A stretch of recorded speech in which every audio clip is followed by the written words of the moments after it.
Jurassic Carmel Formation. In this case, a member consisting of shaly limestone, so thinly bedded, fine-grained sedimentary rock. In this case, we could call it a limestone because of its calcium carbonate composition. This fizzes very strongly. I just noticed you can see a really cool ripple mark piece up there.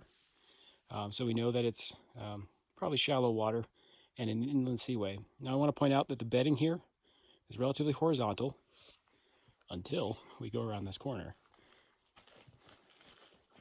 So it's getting a little steeper here, and then it disappears under some dirt that's been washed down the slope. As I come around this corner in the creek bed, and you look, the bedding is now very steeply inclined. So we are on the margin or limb of a fold. And you can see it pretty clearly here as well, that the fold is coming down and then potentially back up. Now there might be a fault cutting through this stream. That wouldn't surprise me. And you have lots of faults and folds associated with one another, but there's a picture of that very steeply dipping Carmel Formation about 100 meters away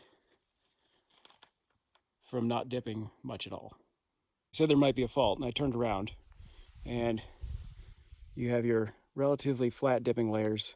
Then there's a bunch of mashed up junk, and then there's the layers that are curving up.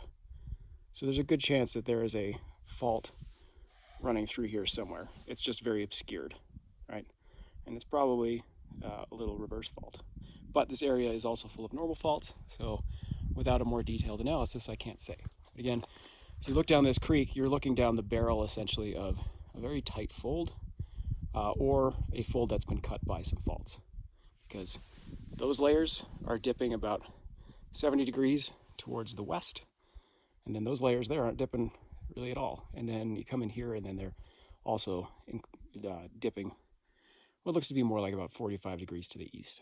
I have not measured them directly, so that is a parent dip.